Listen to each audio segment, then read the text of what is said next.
Welcome back to the channel. This is Slayer from BeatMachineProductions.com. In today's video, I'm going to be breaking down a beat I made using some piano and some live guitar. I recorded it myself.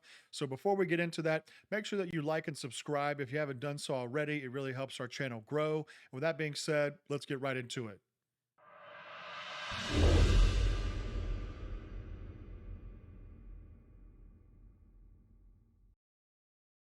So the first thing I did was load up an instance of Contact. I loaded up the Maverick piano. I usually use Keyscape, but I decided I want to change it up a little bit, get a little bit of a different sound.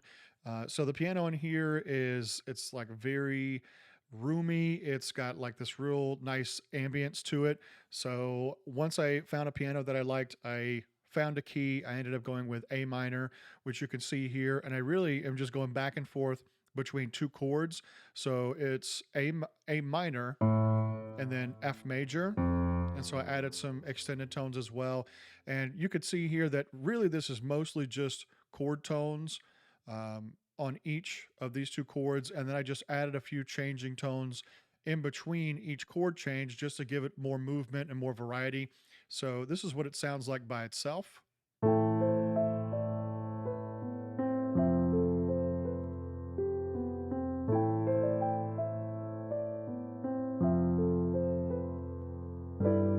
So something you may have noticed on that is that I have these two notes that are playing at the end of each chord change almost every time except for the last one whenever we go to this different chord, which this is not an F major or an A minor. This is actually a G major chord, just to again break up from going back and forth between these two chords over and over again.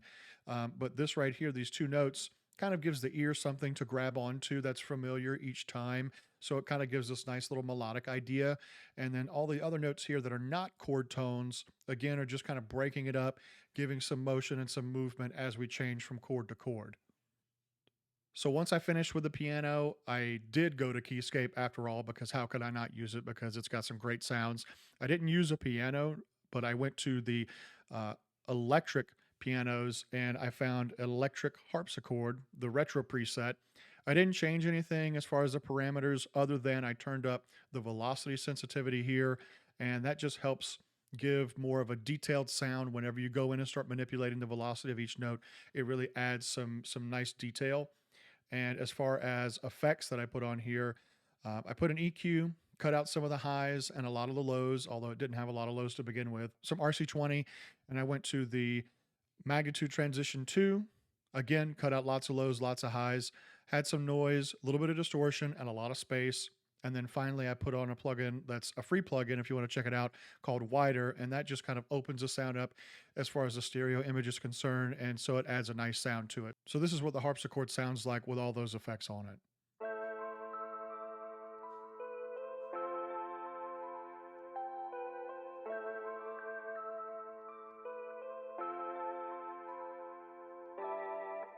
This is what the piano and the harpsichord sound like together.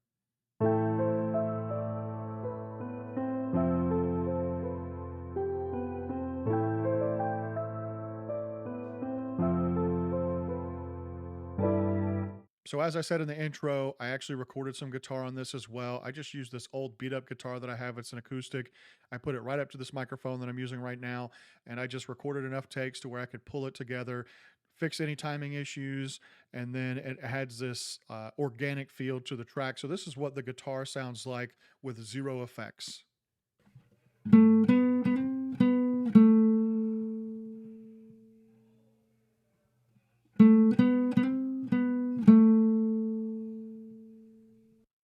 So after I got the first guitar track recorded, I actually made a second one. I added some simple harmonies. So you could do harmonies, especially on guitars, by just going up by a third in whatever key that you're in, and it's going to work majority of the time.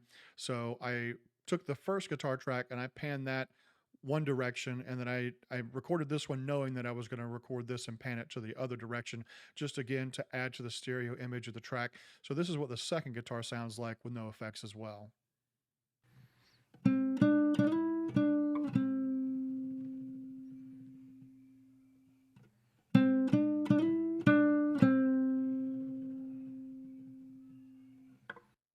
So on both of those guitars, I used the same exact effects. The first thing I did was I added a gate because I actually had some unwanted noise from the room and from other stuff going on that I didn't want in the track. So I put a gate on there from Fab Filter. It worked great. The second thing was I then added some guitar effects from Guitar Rig 6. And this is the preset that I went to. I just searched for metal and I found some nice distortion that I liked.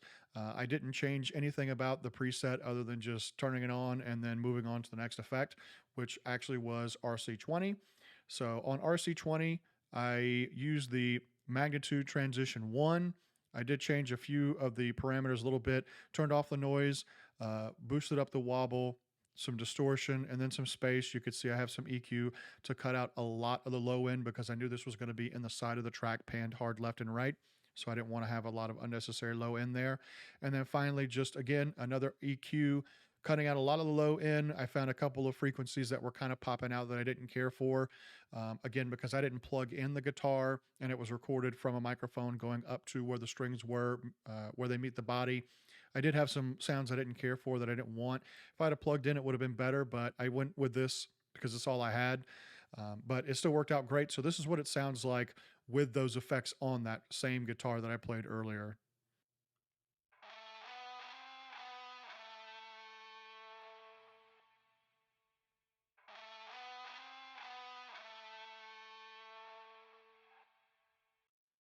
And this is the second guitar with those same effects on it.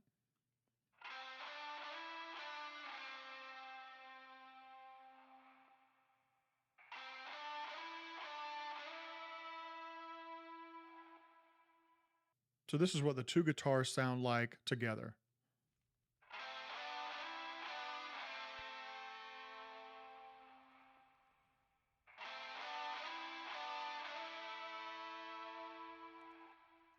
So you could see that they're not like perfect as far as the timing, but I thought that was okay because it just added a human feel to the track. But when they're both together, it really adds a lot, especially when they're panned hard left and right. So that adds a nice texture as well with the harpsichord and the piano. So this is what both guitars and the harpsichord and piano sound like together.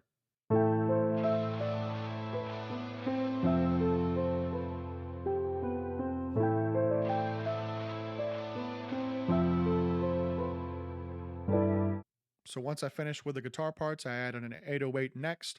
This is what the 808 sounds like by itself.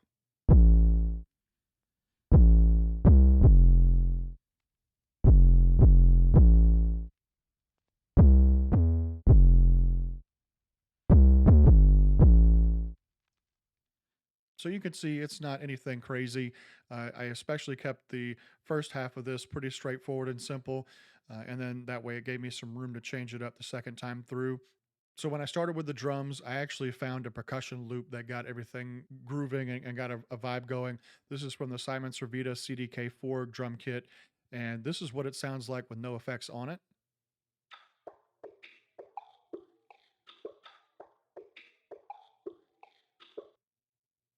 So on that loop, I put some EQ, cutting out a lot of the highs and a lot of the lows, and then added some shaper box so that way it could pan left and right. You can do that with automation if you don't have shaper box. And then finally, I added some RC20. I used the magnitude transition 2, and then I again made sure that my lows and my highs were cut out. And then I added just a little bit of space to give it some reverb. So this is what it sounds like with all the effects on it.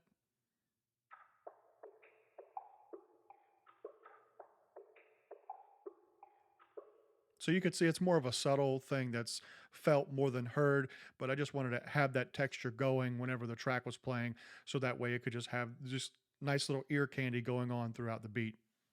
So for the drums, after I got the loop going, I then added the hi-hat. I wanted this to be not just like a normal two-step. I wanted to have a little bit of space to create more of a groove that matched with that loop. So this is what the hi-hat sounds like.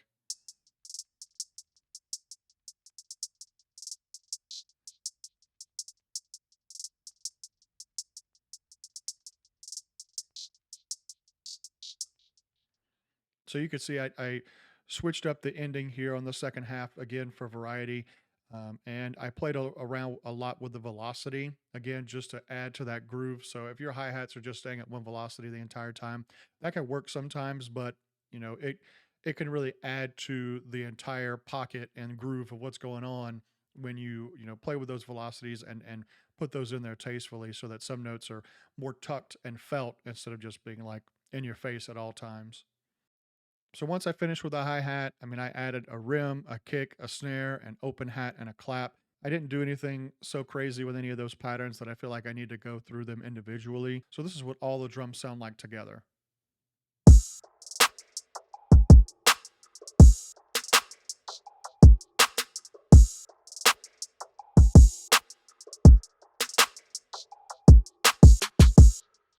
So you can see that the drum loop and the drums really kind of move together nicely and create this nice vibe before we have any other instruments playing. So it's a nice foundation to build the rest of the track on.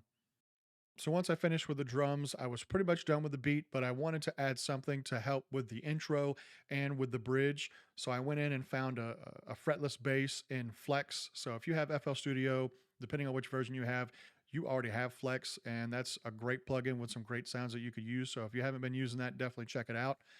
But the bass I used was the fretless bass mellow, and so this is what it sounds like with no effects.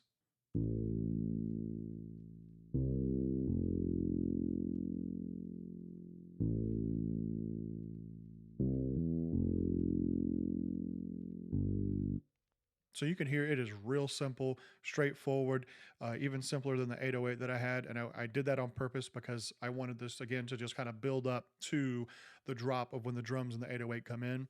So with the EQ on the cuts that I did, which again were all the lows and all the highs, well, not all of them, but most of them, this is what it sounds like with those cuts.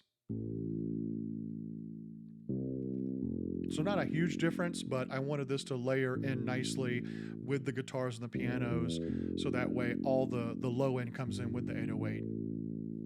So for the outro on this track, I wanted something a little different. So I took the hook and consolidated the entire thing. I then stretched it out so it was twice as long, kind of creating an effect similar to halftime or gross beat. And then I went into the mixer, put some effects on it. I put some soothe on it just to get some frequencies because once I stretched it out, some different frequencies really started to pop out.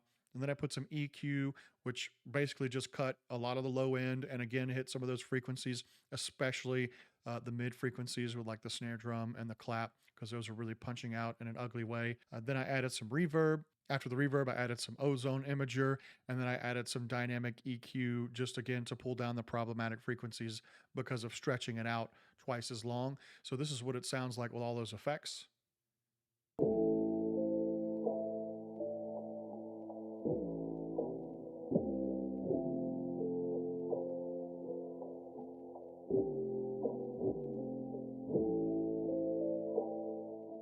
So that's it for today's video. I appreciate you guys checking it out. Make sure that you stick around for the full beat coming up next. And if you haven't already done so, make sure that you like and subscribe so you can be up to date on all the latest content that we put out.